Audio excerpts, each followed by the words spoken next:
It is time for Okoboji Broadcast with Jeff Thiebe, broadcasting from historic Arnold's Park Amusement Park. Welcome to Okoboji Broadcast, everybody, on a sleety day in Northwest Iowa. I'm Jeff Thiebe, glad to have you here with us. Also glad to have with me today is Tammy Lee, the Executive Director of North and Western Iowa Chapter of the American Red Cross, and we're both high and dry and warm. Tammy, how we doing? I'm doing great. Thanks for having me, Jeff. It's a real pleasure. Well, I was excited to find out that you've got another blood drive going on here in the Iowa Great Lakes coming up, I believe it's next Monday on the 16th, right here at Arrowwood. And just to get some of the questions as we continue, the last time we talked, we had a lot to do with COVID-19, and those questions are going to still continue. But are blood donations now of any help with patients that are actually fighting the virus? They are. As a matter of fact, that's something that has changed from the last time you and I would have talked about this. You know, it seems like new things happen every day. And as of the 21st, I think, of September, the Red Cross is now able to utilize blood that is donated that has COVID positive antibodies for convalescent COVID therapy. So prior, you might have given a donation, found out that your blood had COVID positive antibodies, and maybe you knew that you'd had it, maybe you didn't, but at least at that time of donation, you would have known that it was positive for those antibodies. Previously, you would have needed to go to a blood center and donate plasma at that time to be able to then have those positive antibodies make a difference for somebody who's fighting COVID. Now, if you just go in and give blood, that unit that you've already donated, whether you knew it was positive for antibodies before you donated or not, it could be used then for therapy for those people who are most critically ill now with COVID-19. Well, we just keep learning as we go along, don't we? That's for sure. Now, how about blood donations, Tammy, with people? You know, we're social distancing. Some people are staying home, not willing to go out or be with groups. Has it affected the amount of blood donations since the virus hit in March? Yeah, it's been a bit of a roller coaster. Initially, with the onset of COVID, everything kind of shut down, including, you know, a lot of those places that typically would be hosting drives that time of year. And so those blood donations were not available to us. So that was a challenge. And then kind of at that same time, the elective surgeries also were taken off the books. And so things did equalize for a bit. And then as things opened back up, people started moving around. Surgeries came back on the schedule. The more people are out and about, the more there's opportunity, unfortunately, for accidents, you know, and things that would require more trauma needs for blood products. And so that also went up. While people were, you know, concerned about, is it safe for me to give, all of that kind of thing. So it has been literally a roller coaster. We need blood at this time, and now with our, you know, positivity rates going up in a number of areas, people again are becoming even more concerned about maybe going out and doing some of these kind of things. But we do work to protect the staff who are collecting the blood, the people who are giving blood, the volunteers who are helping out to make sure that it is a safe experience. Yeah, and you know, and I know there's people who regularly donate blood, and then there's others who have said, well, I've given blood in the past, and how often could they actually need it? How often is donated blood needed, Tammy? Well, you can give blood every 56 days. Actually, there is a need for blood every 2 seconds by somebody in the United States. Wow. So the need is consistently very high. And so that's why if you can get out and give, if you feel comfortable, you know, for those people who don't know if they've had COVID and they're even just curious, this is one way to find out. You can go and you get the antibody tests. There's no cost to doing that. You're saving a life, making a difference. And if you do find out that your donation was positive for antibodies, it can go to help somebody else. But the need is constant at every 2 seconds, and you can give every 56 days.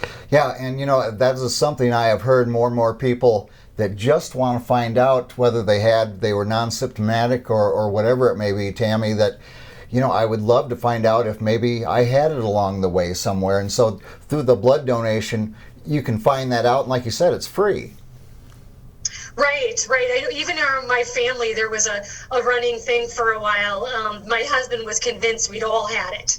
And then he and I both gave blood in early in May, and then again at the end of July, and to that point in time we hadn't.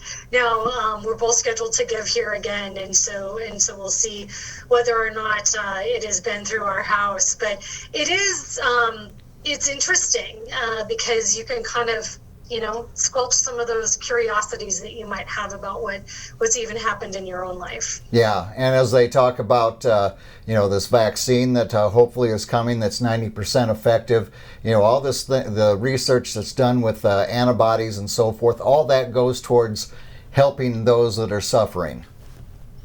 Yeah, the other thing that's really I think amazing about the just the body of work and the research is that the Red Cross is a part of that. Yeah. And so the work that we're doing to not only provide for the treatment, but also lending to the understanding of how prevalent that COVID-19 is out there, and even maybe how long those antibodies are showing up within a blood donation, and some of those kinds of things end up being work that the Red Cross is a pretty important part of that makes a difference to our world today. Oh, certainly. I mean, it's been a team effort all the way along, and I think a lot of that shows when you think about from the time that we started first hearing about this to where we had a shutdown in March to here we are in November, the fact that the American Red Cross and so many different partners have come together, that hopefully this vaccine that is supposedly coming is helpful. That's a pretty short timeline to get a vaccine in line, and thank goodness for the American Red Cross was part of that.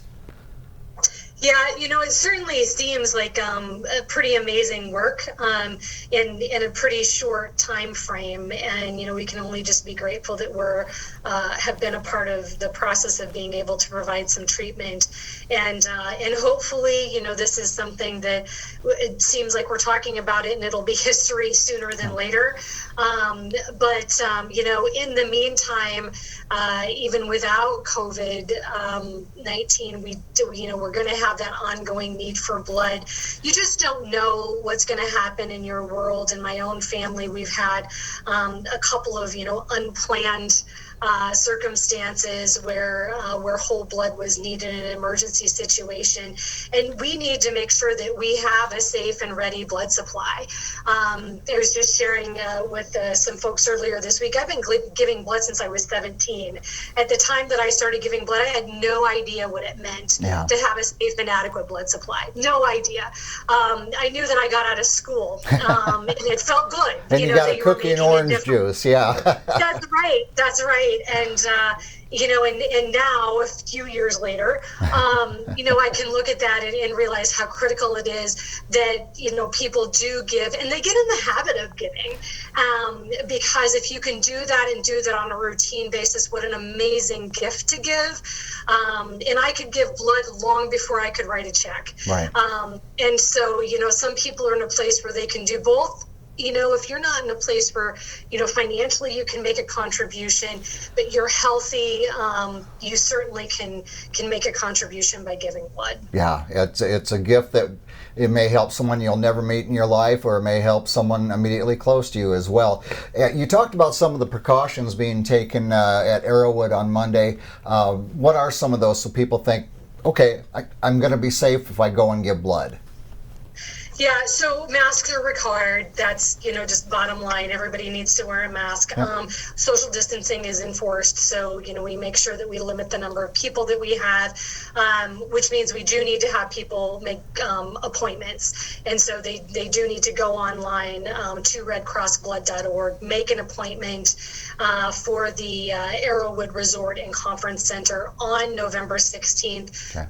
Times are 1 to 6. And they can either give a regular donation, or for those folks who know what a Power Red is, has some additional requirements. They're taking Power Red donations as well, I believe, on that day. So, Okay. So go online, make an appointment. That keeps us from getting people stacked up and helps us keep those social distancing guidelines easier to enforce. Sure. And eligibility for donor requirements, healthy obviously is a good sign, but anything else? Yeah. 17, 110 pounds. And if you're a little taller and a little heavier, then you might be eligible for those Power Reds at 5'5" and about 150 pounds. Okay. And something I've always kind of wondered, Tammy, and that is, are there blood types that are needed more than others? I think of the common blood types and the rare blood types. Do you run into that too? And boy, we really need O, or whatever it may be. Yeah, there are certain, there certainly are times when we are out on appeal for a specific kind of blood.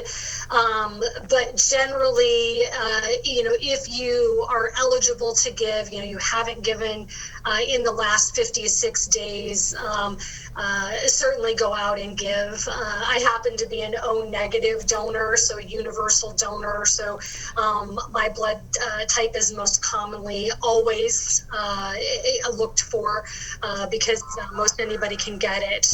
So it is a question that comes up, but even without knowing specifically the types that we're looking for, it really, at this point in time, we're looking for all types. It's just a good idea to go donate and be helpful. It is. Absolutely. Okay, so again, it's on Monday, November 16th, this upcoming Monday. And that information again, Tammy, for people who want to set up the time they come in and if they have any questions. It is Arrowwood Resort and Conference Center, November 16th from 1 to 6, and they can go to redcrossblood.org to sign up for an appointment. All right, very good. It's a way you can help somebody, maybe save a life, and it doesn't cost you a thing. It's the best donation you can ever give. Tammy, I thank you for taking time with us, and thank you for the American Red Cross for all you're doing to help us through this. I've tired of the term difficult time, but it has been a difficult time, so I thank you and the American Red Cross for all you're doing.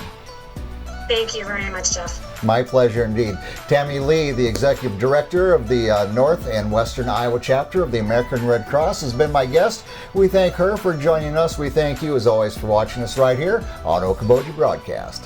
Okoboji Broadcast, broadcasting from historic Arnold's Park Amusement Park, is brought to you by the Scott Troutman State Farm Agency in Spirit Lake, by Pure Fishing, located in Spirit Lake, by Last Touch Painting and Cleaning, providing interior, exterior, and house painting and professional cleaning services in Spirit Lake, by Quest Wealth Management, a financial advisory practice of Ameriprise Financial Services with advisors Jan Spielman, AJ Spielman, and Erica Wachholtz, by Ducky's Marine and Motorsports Repair in Spirit Lake, Bank Midwest, dream big, plan wisely, live well, by Lakes Regional Healthcare and Avera Partner, Brand's Law Office located in Spirit Lake, by Ruthven Locker, where carnivores are welcome on Hill Avenue in Spirit Lake, by Beck Engineering Services located in Spirit Lake, by B Radiant Laser Skin Studio in the Okoboji Plaza in Okoboji, and by Michael Thorson Farm Bureau Office located in Spirit Lake.